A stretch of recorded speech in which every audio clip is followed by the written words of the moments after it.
Hey guys, Jadam1 here, and welcome to the show finale of VGC Academy. Now, as I mentioned in the latest update video, I'll be switching over to a new show for Alpha Sapphire in the near future called Pokémon Alpha Sapphire Untamed.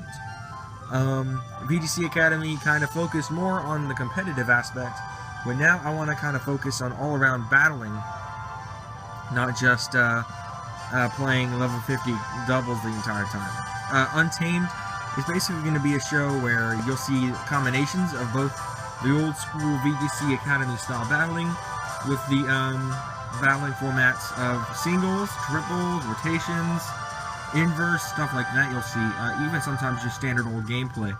So let's go ahead and get started, and I was going to show you guys some stuff I've been working on lately to transfer over into my PCC team, the Clemson Persians. Now, originally, they were going to be called the Valdosta. Wow, that's a city in my state. Anyway, Verdant Turf Town Hokies. But, I changed the format up a little bit. It's going to be a little bit different. We're going to use actual states and cities as team names now. No longer we're going to work with just cities and Hoenn, because it would be kind of weird to face, for example, an Indigo League of Legends team, which is actually a city or state in the United States. Like, for example, the Poke Resorts Miami Hurricane team battling against a team from, like, Verdant Turf or something like that. It's not a real city. So, therefore, we changed it up a notch. My team is now called the Clemson Persians, and Liam Bomb Gaming's team will retain the Zombies mascot, but we'll be switching to Georgia. So, let's take a look at the new guy on the team. Many people remember I was running a Rampardos last episode. I switched it to a fairy type, as they do have much less weaknesses that are less frequent. Of course, this one's Spanish, and I don't understand what the D is doing there. But I got lucky. Level 70, really high attack stats. I think I got really lucky with that one because it does have a really stout moveset. Play Rough, Crunch, Earthquake, and Brick Break. It's a good tongue twister. Anyway, we're going to do some, basically we're going to start scouting. We're going to get some, basically, film studying in from a recent matchup with Mr. Apalaka 305. That was not on camera. It is actually the last Link battle I've done recently. I haven't done much since. Drop it on down, there it is. Now, I know you're probably sick of me doing episodes of VGC Academy film study, but don't worry, once Untamed starts, it will be less. Alright, so this is a 6-on-6 match, doubles. All Pokemon still set at level 50. Total of 8 turns to see how fast they go down. Now, this is when I was running Rampardos, and this was actually the first battle I've used Quagsire in, so we're going to see him in action later on. The Intimidate kicking in from both sides, from Landorus and Salamence. Talonflame landing the Fire Blast. Heavy damage on the Metagross, or Metagross as I used to pronounce it. Stone Edge lands and is going to do heavy damage to the Salamence, getting the one shot off the critical hit. And as you'll see, Apalaka loves to run full-on flying types. The only non-flying types he had in his team were both Steel type, which is Lucario, who's coming in now. Which was a really bad idea, because I could just Fire Blast it, or Brave Bird it, or Psychic it. So I went ahead and Fire Blasted Metagross to get him out of there, because I was getting really frustrated, and I can kind of see why now I did it, because I did a mock battle earlier with Granbull, and he just stomped him. A really bad move targeting Talonflame with that. He would have had much more success targeting Landorus. But Landorus is going to land the Psychic. It's one special attack, not do a lot. A Sceptile comes in. And basically at this point, I forget what I decided to do, but he Leaf Blades Landorus. Little to no damage. Oh, excuse me, he did a lot of damage on that one. I think I Fire Blasted Sceptile. Get really heavy damage. Lucario is going to go for the close combat and target Talonflame again, trying to get that health down, but he isn't doing any much. You know, lowering that defense is pretty risky, because now I can hit it with something crazy. Landorus is going to land the Earthquake, which I believe gets yes, it does get the double KO. So in PCC stats, Landorus would already have 2 KOs per game. just because of this game right here. The Charizard comes in, as well as Blaziken, and this is going to really get heated up, literally. No pun intended, though. Because there are 3 fire types on the field. 2 fire and flying, and 1 fire and fighting. I Brave Bird the Blaziken, get heavy damage. Talonflame's in trouble. Charizard goes to the Dragon Claw and gets Landorus down. Which works out for him, because Landorus was already in trouble. And then Blaziken's going to go for the Sky Uppercut, and that's going to finish off Talonflame. There was no chance of survival there, even with the flying typing. So Apalaka cannot land anything really good on Talonflame specifically because of that flying typing there. So in here you'll see Alakazam and Quagsire, or Durkee. The one female I've been running since Kangaskhan.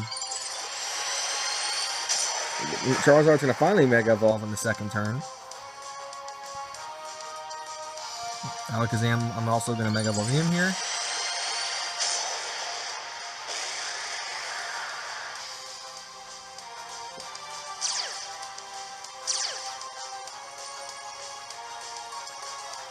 You know, you Protect Stall. This Pokemon's really good with stalling. I mean, I was really surprised at how much damage this thing did. Blaze kicks Alakazam, gets really heavy damage done too. Alakazam's gonna Psychic Blaziken, that's gonna get rid of him. He's gonna be off the field. As stated, Blaziken's gone. That leaves Charizard, and I believe Pidgeot.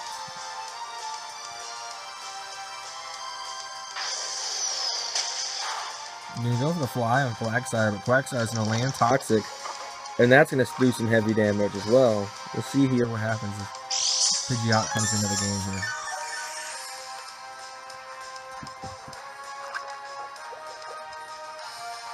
He may not have ran Pidgeot in this match. It doesn't look like it.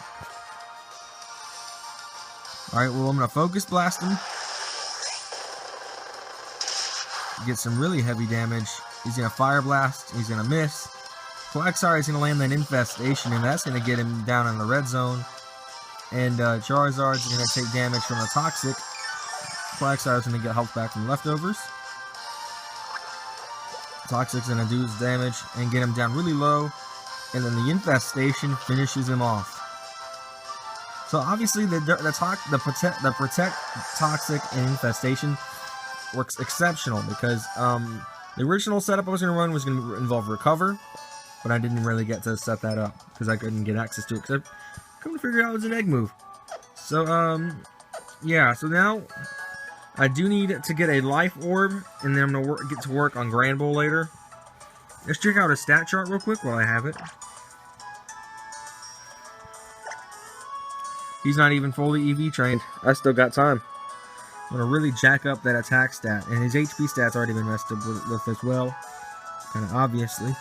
So, yeah, that'll really work out in the long run. Because I do need a new attack Pokemon that I've gotten rid of Rampardos from the team.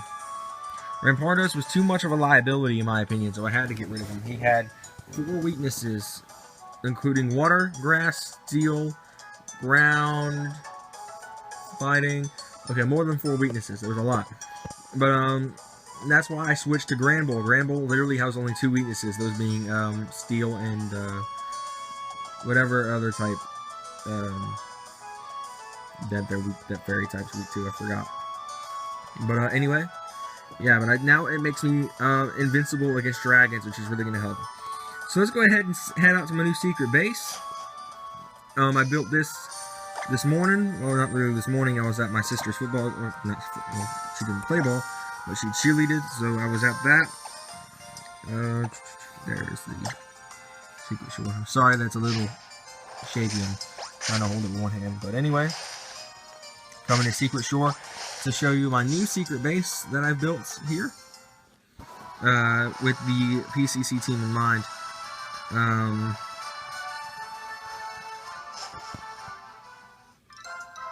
Alright, here's Team Clemson Persian's base.